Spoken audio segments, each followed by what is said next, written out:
yang ibu sebutkan namanya angkat tangan dan bilang hadir. Oke.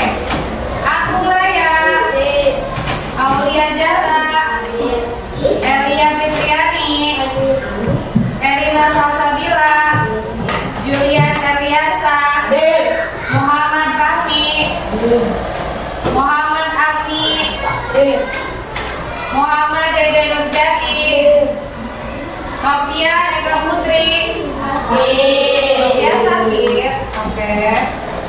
Novita Sari, Nugia Lamsyah, Putri Haira Rabi, Reza Alfian, Ristiawati, Saskia Putri, Sofia Nangla, Suganda Adriasa, Syifa Auliani, Taufikur Rahman. Oke. Baik, duduknya sudah rapi ya, sesuai kelompok yang sudah kita buat sebelumnya. Yang ini biasa kelompok 1, yang ini kelompok 2, ini kelompok 3, dan itu kelompok 4. Oke. Sebelumnya hari ini kita akan belajar apa? Baca bareng-bareng.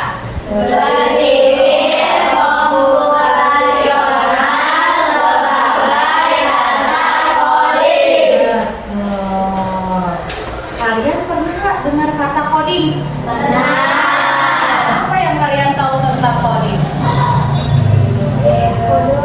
Kode. Apa lagi? Apa lagi? Perintah. Betul, coding itu adalah perintah. Nah, oke. Sebelum itu, Ibu pengen biar kalian lebih semangat belajarnya, Ibu akan mengadakan permainan 4 yes. Ya. Kalian akan berhitung 1, 2, 3, 4-nya bilang yes. Kemudian 5, 6, 7, 8-nya bilang yes. Jadi kelipatan 4 tidak menyebutkan angka, tapi mengatakan yes. Kita coba ya. 2 Yes. 4 yes. Kan 4-nya udah, berarti dari 5. Ulangi ya. 2 Yes. 5 yes. 9-nya udah, berarti ini harusnya 10 lagi ya. 2 3 Yes. 5 6 7 yes. 11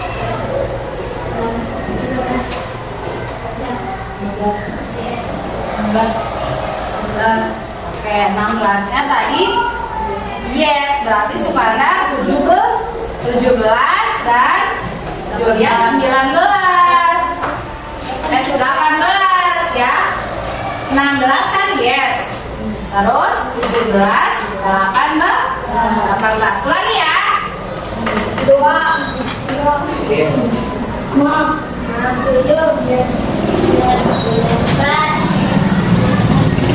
Jadi 12 yes. 16, 18. Salah lagi. Coba lagi fokus ya. Fokus ya. Lagi.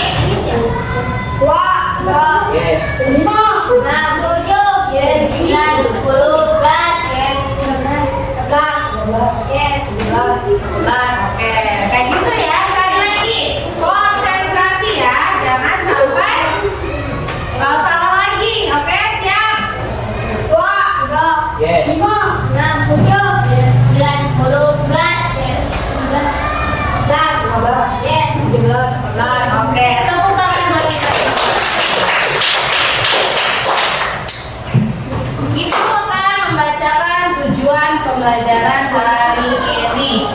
Yang pertama, siswa dapat memahami tentang apa itu berpikir komputasional. Siswa dapat memahami 4 prinsip berpikir komputasional.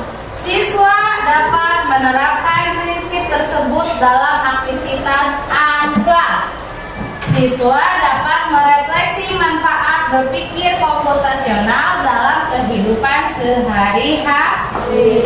Oke, sebelumnya Ibu pengen tahu, kalian pernah nggak makan nasi goreng? Pernah. Tahu nggak cara bikin nasi goreng seperti apa? Tahu. Oke, bahan-bahannya apa aja? Ada apa aja?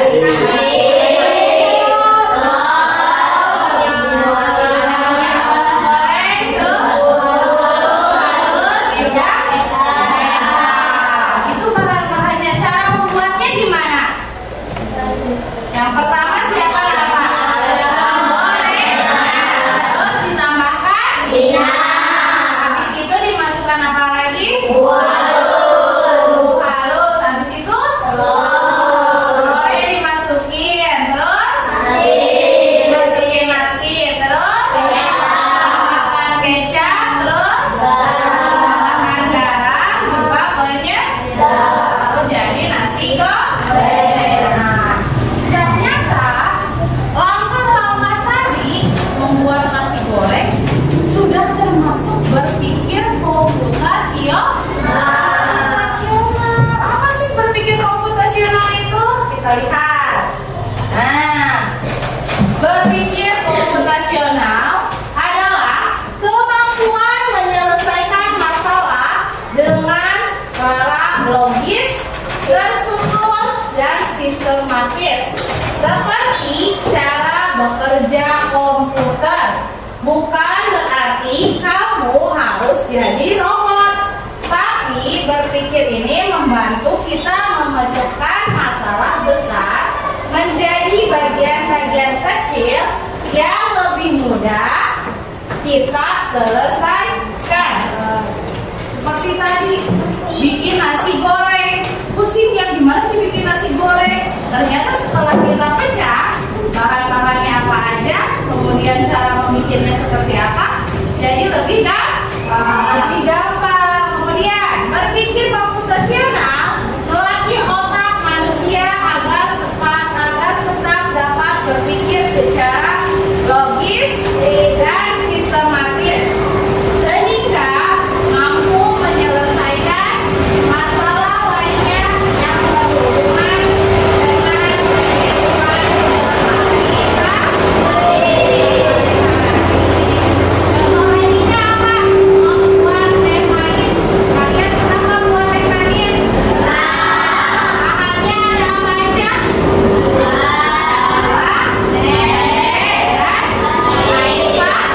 Air panas. Apa yang kita masukkan ke dalam gelas?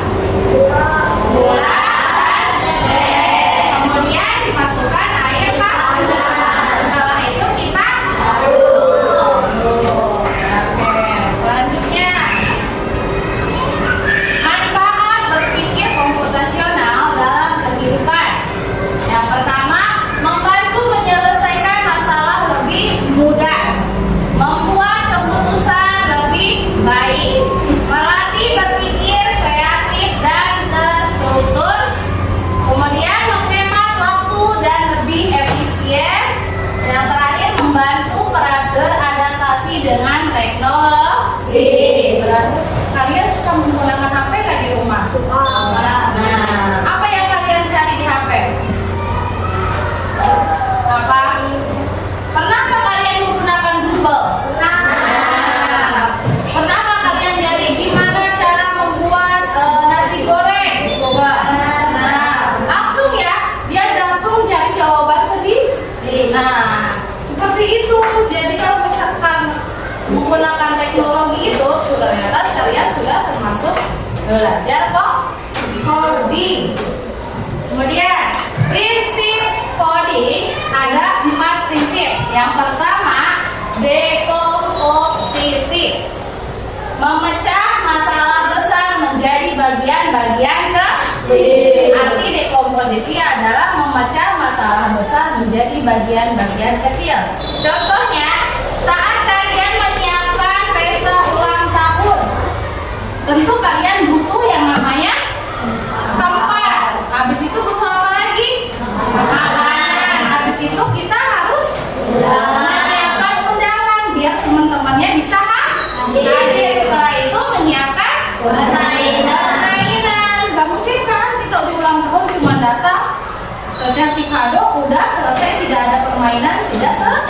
tidak seru. Oke, lanjut. Prinsip 2 adalah pengenalan pola. Artinya menemukan kesamaan dalam masalah.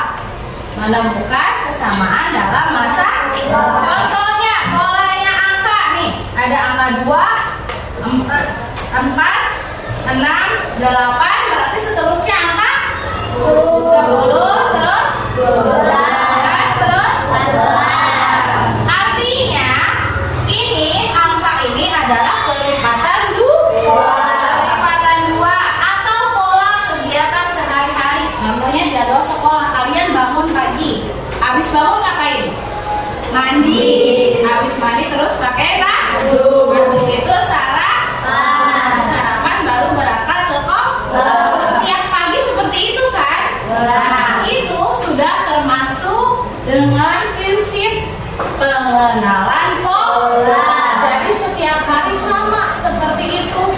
Bangun pagi, kalian mandi, kalian pakai baju, terus apalagi sarapan baru berangkat sekolah. Nah, kalau misalkan polanya tidak sesuai, misalkan lupa nih, belum mandi tapi langsung pakai baju, gimana nih jadinya?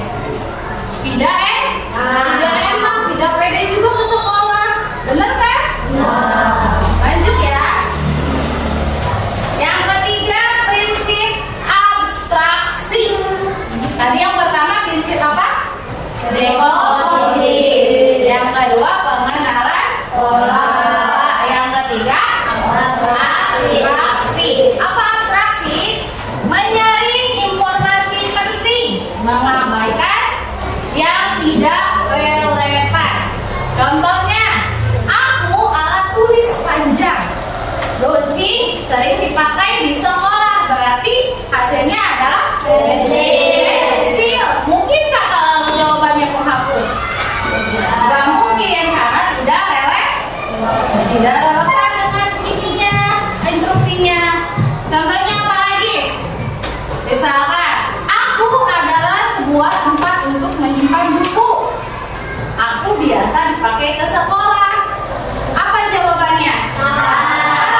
Mungkin kan jawabannya meja. Masa dibawa ke sekolah? Enggak kan? Nah, artinya sesuatu yang tidak pentingnya tidak usah kalian pikirkan, tapi kalian fokus dengan informasi pentingnya saja. Oke, lanjut. Yang terakhir ada prinsip algoritmik. Artinya menyusun langkah-langkah sistematis untuk menyelesaikan masalah. Contohnya cara membuat roti ini.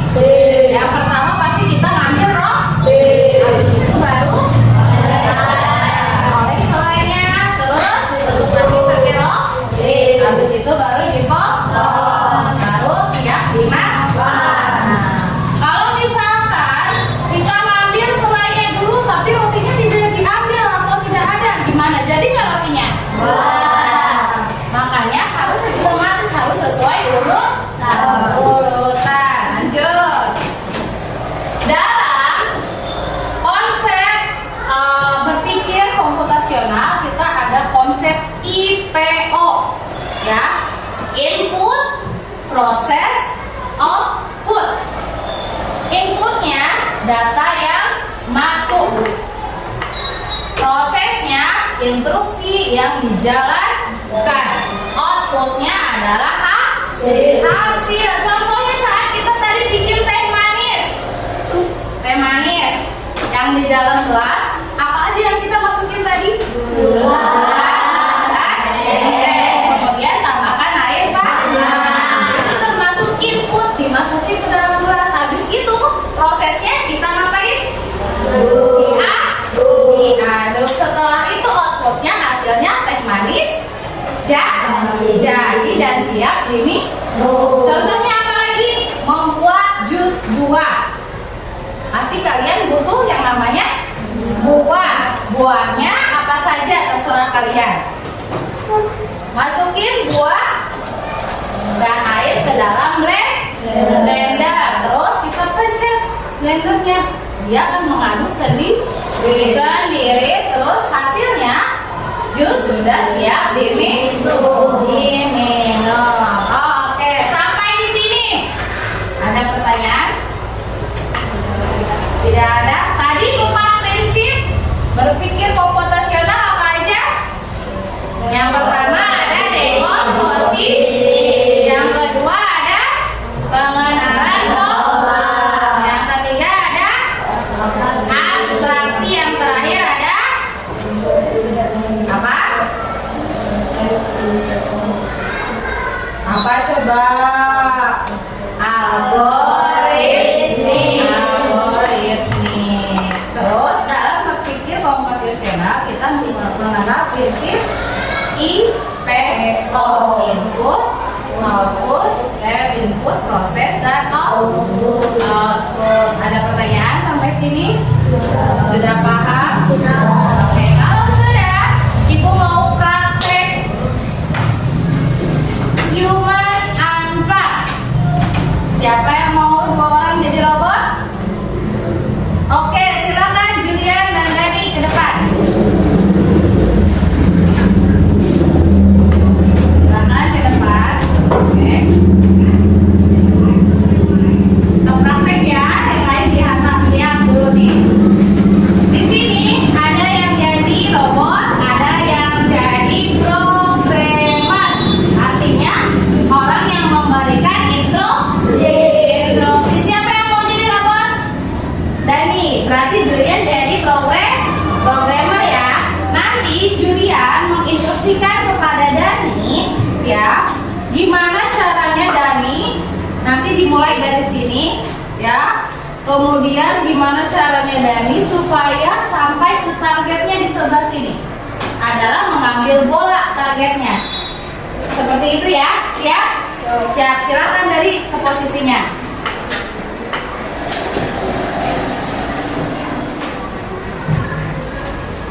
Oke. Silakan Julian kasih instruksi ke Dani supaya Dani bisa mencapai target bolanya. Nah, lanjut silakan ke depan. Oke, terus lanjut 5 langkah ke depan. Oke. 2 langkah ke depan. Belok kiri. Belok kiri. Oke, kemudian maju 5 langkah ke depan.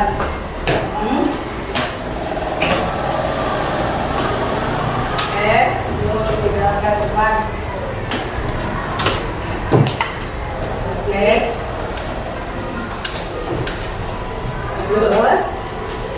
Maju berapa langkah? Maju 4 langkah ke depan. Oke, ke kanan. Oke, kemudian maju 4 langkah ke depan.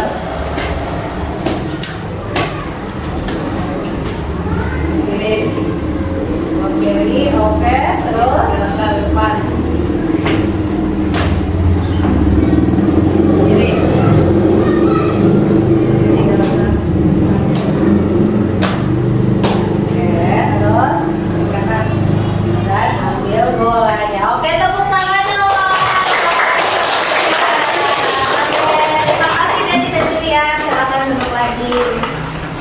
Nah, dari praktek tadi kita ada yang jadi robot dan ada yang jadi programmer. Nah, di sini kita sudah melatih yang namanya dekomposisi, ada algoritmik dan pengenalan pola. Masih ingat tadi dekomposisi apa? Apa tadi dekomposisi? Memecah masalah besar menjadi bagian-bagian kecil. Nah, betul. Terus tadi pengenalan pola? Menemukan kesamaan dalam masalah. Terakhir algoritmik apa? Menyusun langkah-langkah sistematis untuk menyelesaikan masalah. Tadi Dani sama Julian sudah mempraktekkan kita menyusun pemecahan masalah. Tadi sama programmernya disuruh lurus dulu beberapa langkah, kemudian belok kiri, kemudian dia belok kanan, kemudian jalan lagi, kemudian belok lagi dan sampailah ke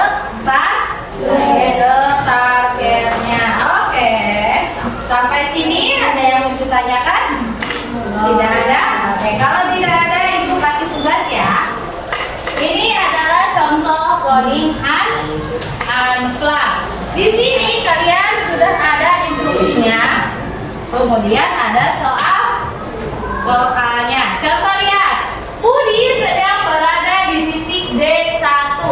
D1 berarti di sini huruf N. Kemudian berjalan 2 langkah ke bawah, maju 3 langkah. Maju 3 langkah dari N. 1, 2, 3. Salah. 1, 2, 3-nya sampai di sini. Berarti di sini huruf apa? Ketemunya berjalan 2. Pertama kan berjalan nih 1, 2. Terus maju lagi 1, 2. Berarti ketemunya huruf B. Nah, seperti itu ya. Nanti tulis di sini huruf B. Terus yang keduanya Siti berada di titik 4. Titiknya di sini mana? 4B. Terus dia berjalan berapa langkah? Seperti tadi. Ya. Ibu bagi akan notabene-nya.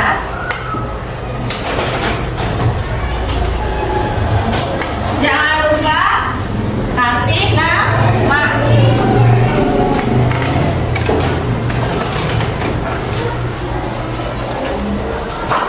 Silakan keluarkan pensilnya juga.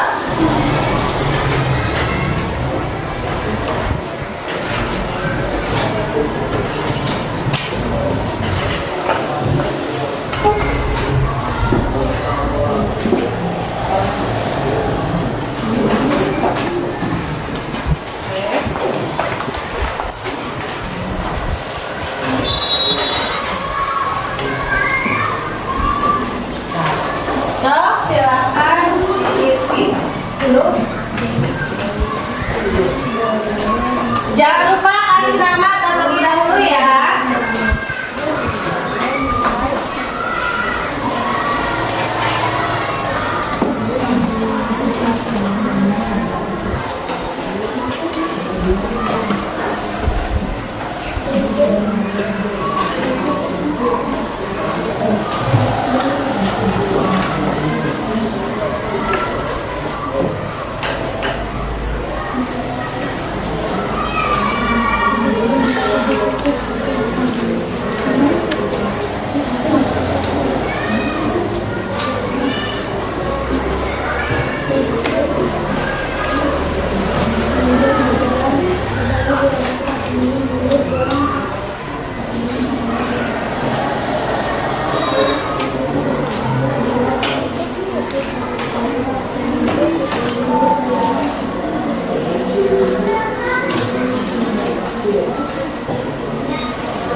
Kemudian maju gerakan berarti majunya harusnya sini 1, 2, 3. Nah di sini bukan B sampai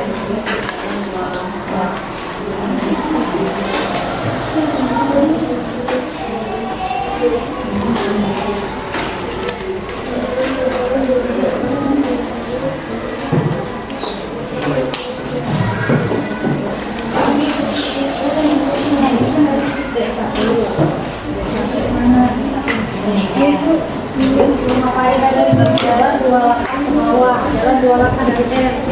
1, 2. Nah itu maju 3 langkah. Dan lagi kan tadi maju 3 langkah. 1, 2, 3. Nanti ketemunya huruf R. Ini berarti huruf R dulu sampai di sini. Nomor 2 juga seperti itu sama. Ini dari 4. Dia berjalan berapa langkah? Berapa langkah? Ya. Mana?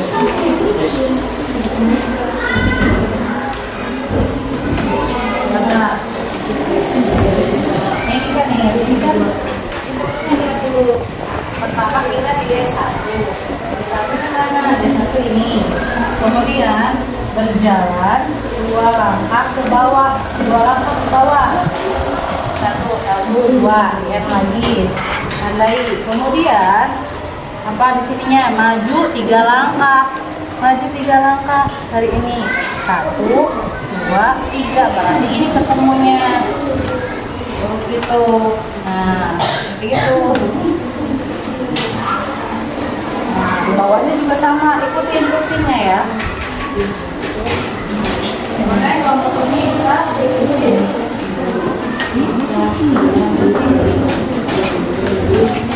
Ini kan ada yang pertama sama D1. D1 di sini. Terus kemudian berjalan 2 langkah ke bawah. 2 langkah ke bawah. Bawah kan ada 1, 2. Nah, terus itu ngapain lagi? Maju 3 langkah dan maju 1, 2, 3. Nah, ketemunya huruf F.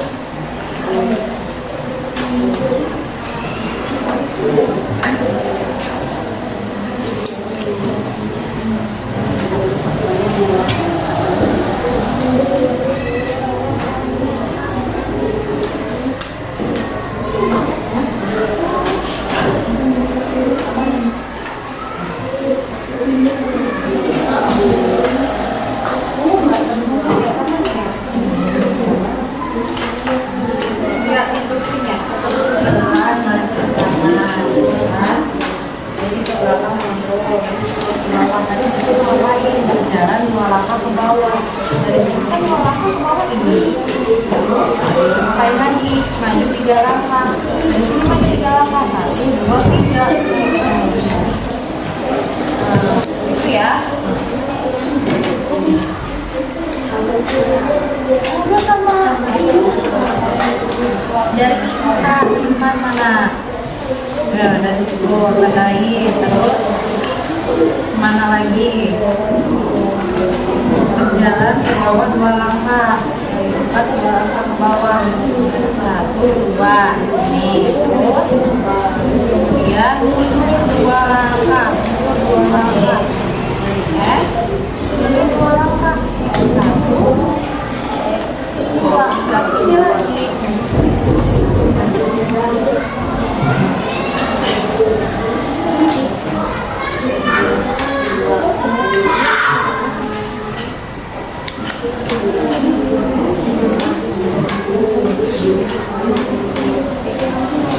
Waktunya 3 menit lagi ya.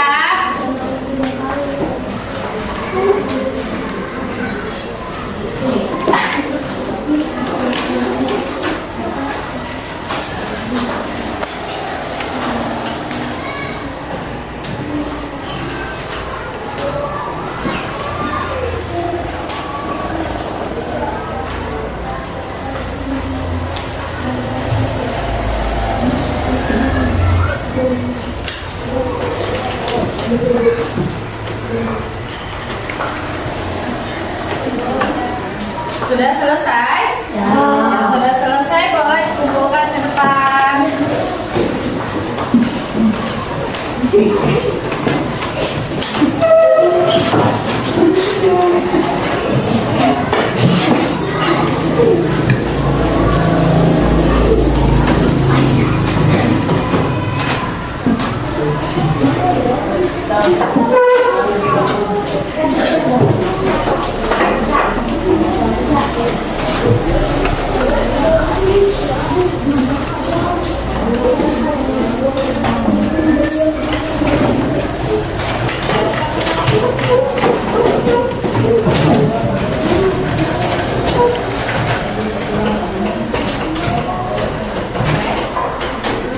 Sudah semua? Oke. Sekarang Ibu akan membacakan tentang kesimpulan dan kesimpulan hari ini yang kita pelajari. Berpikir komputasional adalah cara berpikir logis dan sistematis. Coding adalah cara kita memberikan perintah komputer. Kecerdasan artifisial atau AI adalah komputer yang bisa belajar dan berpikir seperti manusia, membantu kita dalam pelajaran, permainan, dan kehidupan sehari-hari. Dengan berpikir komputasional, kita siap menghadapi dunia digital dan masa depan. Karena semakin kesini ternyata kita perlu yang namanya mengenal digital. Contohnya saat kalian bermain handphone, kalau kalian tidak mengerti bermain handphone, pasti akan bermainnya asal-asal, main pencet-pencet aja, ternyata ujung-ujung nanti diblokir. Nah, kalau kalian tidak paham, makanya kalian harus paham. Oke, ada yang ingin ditanyakan? Tidak ada, cukup sekian pembelajaran kali ini. Silahkan dilakukan kembali buku dan pensilnya. Oke, silakan. Sebelum pulang seperti biasa kita berdoa terlebih dahulu. Silakan Dani.